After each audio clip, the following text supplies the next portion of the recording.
지난번 본문에서 예수님은 마치 누군가에게 쫓기듯이 준비되지 않은 제자들을 둘씩 짝지어서 파송을 하십니다. 결과는 대성공이었습니다.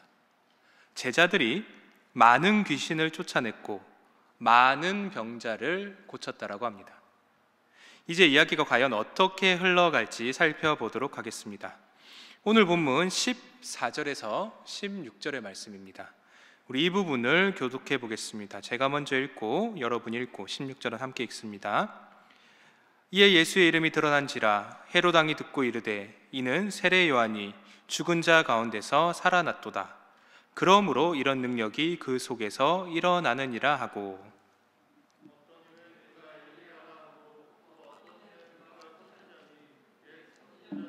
나와 같다. 함께 읽습니다. 헤롯은 듣고 이르되 내가 목벤 요한 그가 살아났다 하더라. 제자들이 복음을 전하자 정말 놀랍게도 예수님의 이름이 갈릴리 주변으로 퍼지기 시작합니다. 그리고 그 예수님의 이름이 헤롯 왕의 귀에까지 들립니다. 헤롯 왕에게 들렸다. 성경에는 참 많은 헤롯이 등장을 합니다. 공식적으로 4명이 등장하는데요, 오늘 본문에 나오는 헤롯은 두 번째 헤롯입니다. 그러면 첫 번째 헤롯은 누구냐? 우리가 잘 아는 아기 예수님을 죽이려 했던 헤롯 대왕입니다. 이 헤롯 대왕에게는 10명의 아내가 있었는데요, 이 중 4번째 아내 말다케의 아들이 오늘 본문에 나오는 헤롯입니다. 두 번째 헤롯입니다. 풀네임은 헤롯 안티파스입니다. 이 안티파스는 아버지 헤롯 대왕이 다스렸던 영토의 전부가 아니라 일부를 물려받습니다. 그리고 지위는 왕이 아니라 왕보다 약간 아래인 분봉왕이었습니다. 하지만 백성들에게는 딱히 다를 바가 없었기 때문에 분봉왕이 아니라 왕으로 불리곤 했습니다. 자, 이런 헤롯에게 예수님의 이야기가 들리자 헤롯이 화들짝 놀라면서 다음과 같은 말을 합니다. 세례 요한이 죽은 자 가운데서 살아났도다. 내가 목을 벤 요한 그가 살아났다. 마치 정신 이상자처럼 보이는 장면입니다. 헤롯이 왜 이런 착각을 할까? 일단 추측이 되는 몇 가지 이유가 있습니다. 첫째로 예수님과 요한은 여러분도 알다시피 나이가 똑같습니다. 같은 연령대입니다. 그리고 둘째로 예수님과 요한 둘 다 기존의 유대교 집단과 관계하지 않고 독자적인 노선을 걸었던 존재들입니다. 그리고 셋째로 둘 다 어느 한 곳에 정착을 하지 않은 순회 설교자였습니다. 한 곳에 정착을 하고 설교를 하는 게 아니라 돌아다니면서 설교를 하던 사람들입니다. 그리고 마지막 넷째로 전하는 메시지가 굉장히 유사했습니다. 회개하라, 천국이 가까이 왔다. 이처럼 너무나 비슷한 인물의 출연에 안티파스는 화들짝 놀라며 반응을 합니다. 요한이 살아났다. 그럼에도 불구하고 오늘 본문을 읽는 독자들은 의문을 가집니다. 아니, 비슷한 사람이 있을 수도 있지. 그런데 왜 그가 이렇게 정신 이상자처럼 과민 반응을 할까? 너무 이상한 반응입니다. 독자들이 이런 의문을 가질 때쯤 마가는 안티파스와 요한 사이에 얽힌 과거의 악연을 소개합니다. 우리 17절과 18절을 다 같이 한번 읽어보겠습니다. 17절과 18절입니다. 시작. 전에 헤롯이 자기가 동생 빌립의 아내 헤로디아에게 장가든 고로 이 여자를 위하여 사람을 보내어 요한을 잡아 옥에 가두었으니 이는 요한이 헤롯에게 말하되 동생의 아내를 취한 것이 옳지 않다 하였음이라. 아멘. 헤롯 가문은 솔직히 말씀드리면 말로 하기 민망할 정도로 복잡한 가문입니다. 오늘 본문에 나오는 사건이 그중 하나인데요, 헤롯 대왕의 아들 중에 분봉왕 빌립 말고 또 다른 빌립이 있습니다. 헤롯 대왕의 아들 중에 빌립이 한 명이 아닙니다. 또 다른 빌립이 있습니다. 이 또 다른 빌립의 아내가 헤로디아라는 여인이었는데요, 오늘 본문에 나오는 헤롯 안티파스가 어떻게 하냐 하면 그만 자신의 배다른 동생의 부인, 즉 또 다른 빌립의 아내였던 헤로디아를 빼앗아 버립니다.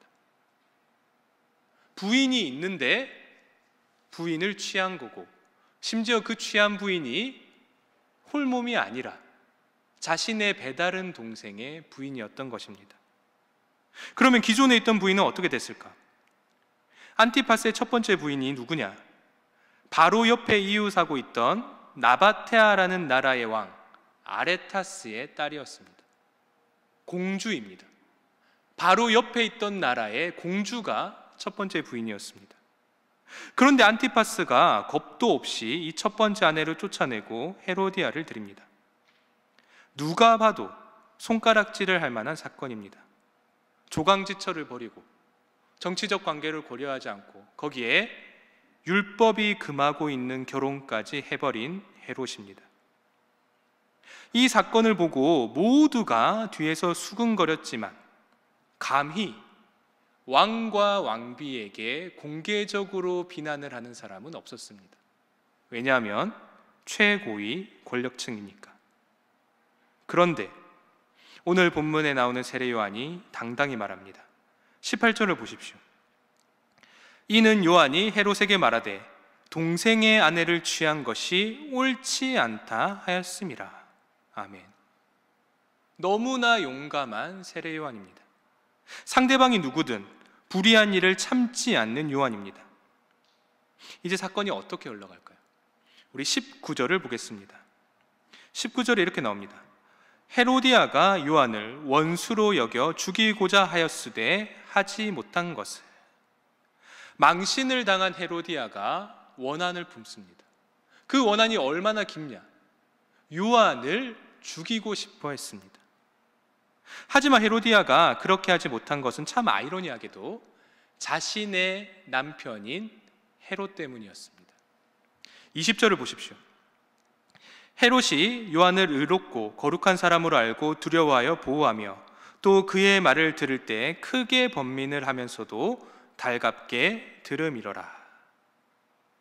헤롯이 아버지인 헤롯 대왕의 뒤를 따라 진정한 유대인의 왕이 되고자 하는 열망이 강했든지 아니면 영적인 양심이 살아있든지 확실한 건 모르겠지만, 그 이유가 뭔지는 모르겠지만 안티파스가 요한을 의롭고 거룩한 사람으로 인지하고 있습니다. 그러다 보니 아직까지는 요한을 두려워하고 있습니다. 그래서 요한을 증오하는 헤로디아로부터 요한을 보호하고 있는 것입니다. 동시에 날선 요한의 비판에 크게 번민을 하면서도 또 옳은 말이라 여겨서 그런지 달갑게 듣기도 하는 헤롯입니다. 과연 오락가락하는 헤롯은 앞으로 어떤 선택을 하게 될까? 우리 21절을 보겠습니다. 21절입니다. 마침 기회가 좋은 날이 왔으니 곧 헤롯이 자기 생일에 대신들과 천부장들과 갈릴리의 귀인들로 더불어 잔치할세. 헤롯의 생일이 다가왔습니다. 한껏 어깨가 올라간 헤롯이 대신들과 천부장들과 갈릴리의 귀인들, 즉 당시 갈릴리의 최고위층과 상류층을 부릅니다. 그리고는 로마식을 따라 연회를 베푸는데요, 이때 한 가지 사건이 벌어집니다.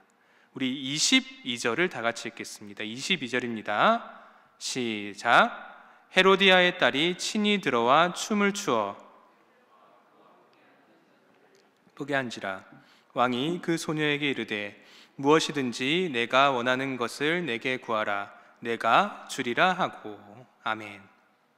헤로디아의 딸이 등장을 합니다. 아마 전 남편이었던 빌립의 딸로 추정이 되는 인물입니다. 요세푸스에 따르면 이 딸의 이름은 살로메입니다. 이 살로메라는 아이가 헤롯과 사람들 앞에서 춤을 추고 그 춤이 연회에 참석한 모든 사람을 기쁘게 합니다. 이 모습을 보고 헤롯이 얼마나 흡족했는지 다음과 같은 말을 합니다. 23절입니다. 또 맹세하기를 무엇이든지 내가 내게 구하면 내 나라의 절반까지라도 주리라 하거늘. 사실 이 헤롯의 말은 허풍입니다. 허풍입니다. 로마의 허락이 있지 않는 한 분봉왕은 자신의 땅을 누군가에게 절대로 수여할 수 없습니다. 그래서 이 23절의 표현은 그만큼 헤롯이 기뻐하고 있고 자신이 할 수 있는 한 모든 것을 들어주겠다라는 비유적 표현으로 이해를 하시면 될 것 같습니다. 자, 이런 맹세를 살로메가 듣자 다음과 같은 행동을 합니다. 24절과 25절입니다. 그가 나가서 그 어머니에게 말하되 내가 무엇을 구하리이까? 그 어머니가 이르되 세례 요한의 머리를 구하라 하니 그가 곧 왕에게 급히 들어가 구하여 이르되 세례 요한의 머리를 소반에 얹어 곧 내게 주기를 원하옵나이다 하니. 어린 살로메입니다. 소녀입니다. 이 소녀가 어머니에게 갑니다. 내가 무엇을 구하리이까? 헤로디아가 말합니다. 세례 요한의 머리를 구하라. 그러자 소녀인 살로메가 머뭇거림 없이 급히 들어가 헤롯에게 말합니다. 세례 요한의 머리를 소반에 얹어 곧 내게 주기를 원하옵나이다. 여러분, 방금 이 모녀의 대화를 머릿속에 그려보시기 바랍니다. 이게 정상적인 사람들의 모습인가? 뭔가 망가져도 심하게 망가진 인간의 모습입니다. 이런 사람들 사이에서 헤롯은 과연 어떤 결정을 할까요? 26절에서 28절을 교독해 보겠습니다. 제가 먼저 읽고 여러분이 읽고 28절은 함께 읽겠습니다. 왕이 심히 근심하나 자기가 맹세한 것과 그 앉은 자들로 인하여 그를 거절할 수 없는지라.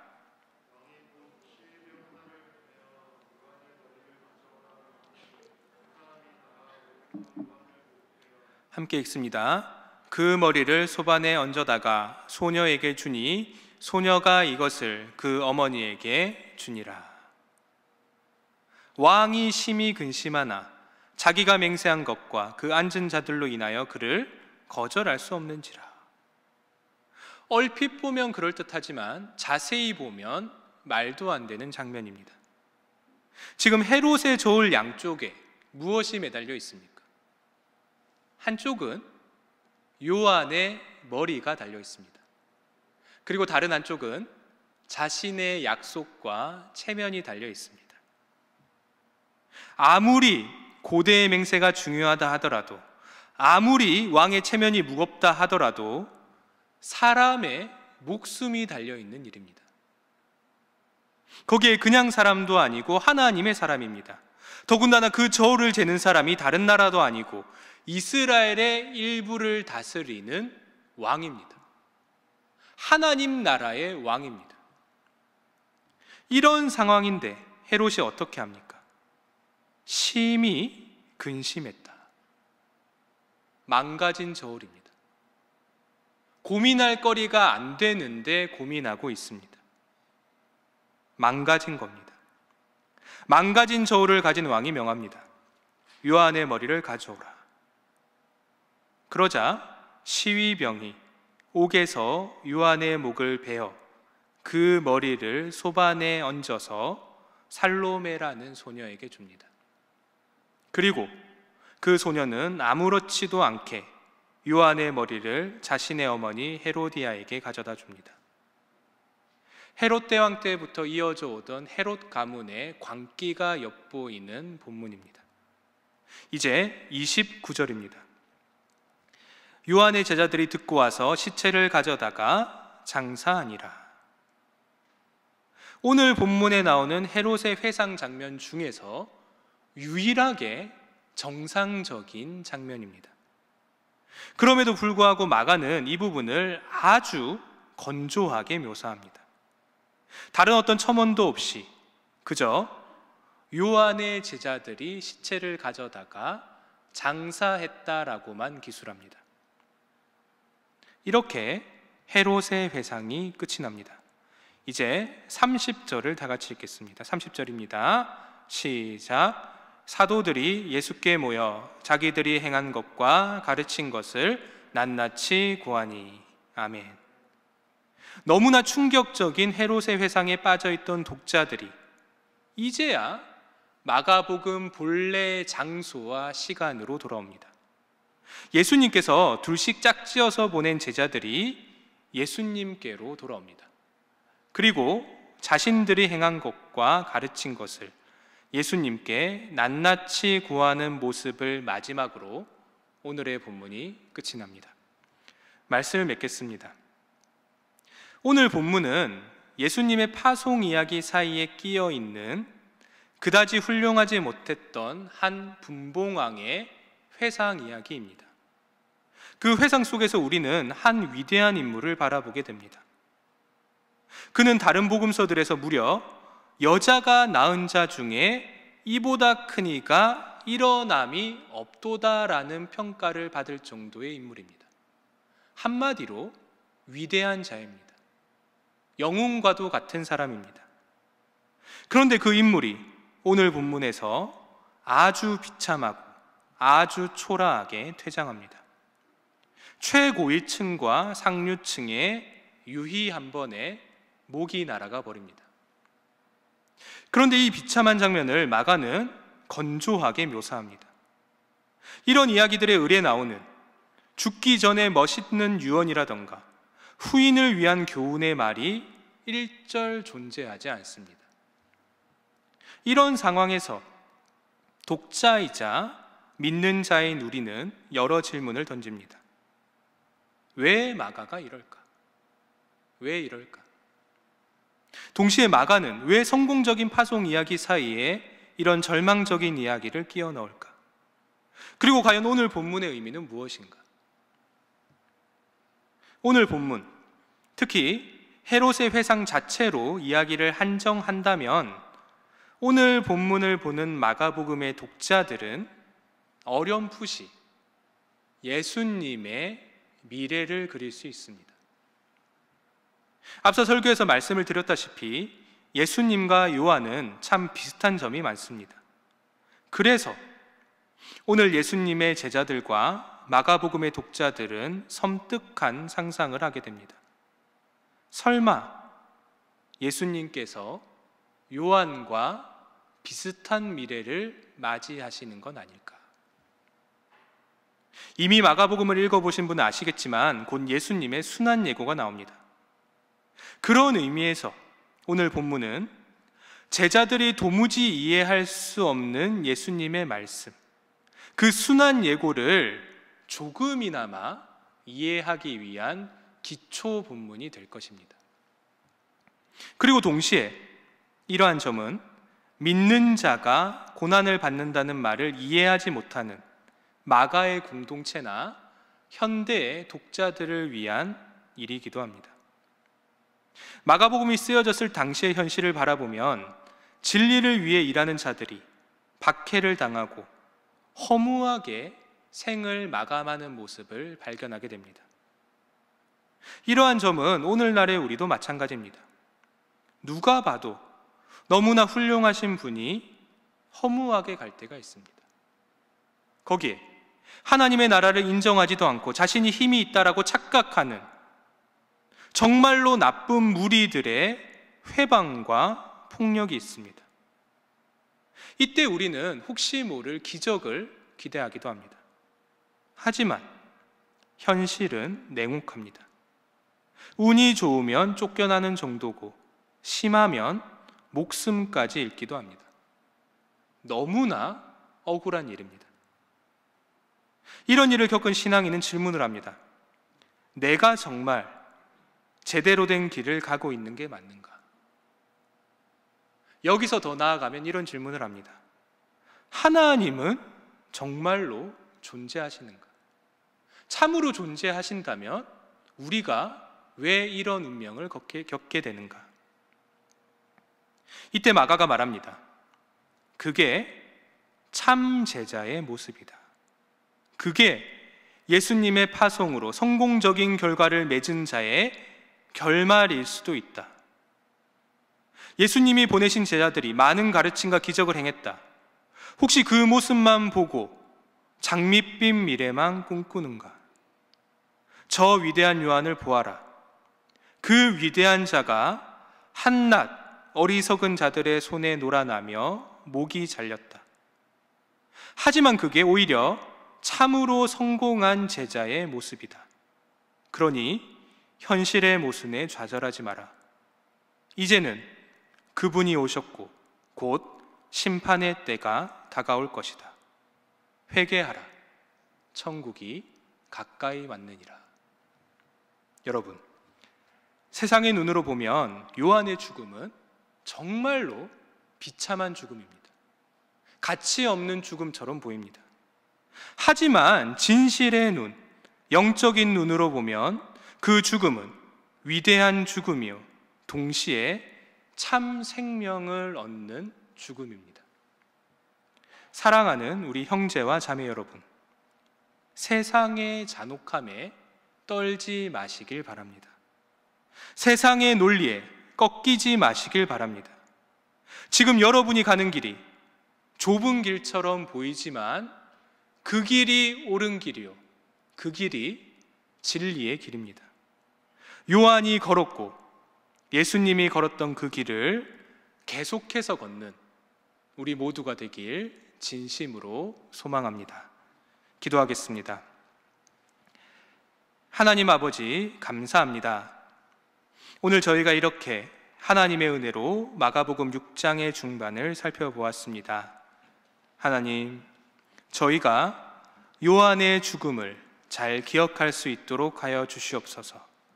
현실에 매몰되어 세상을 잘못 바라보지 않게 하여 주시고 참으로 올바른 제자의 길을 걸어갈 수 있도록 주님께서 저희와 함께하여 주시옵소서. 감사합니다. 예수님의 이름으로 기도드립니다. 아멘.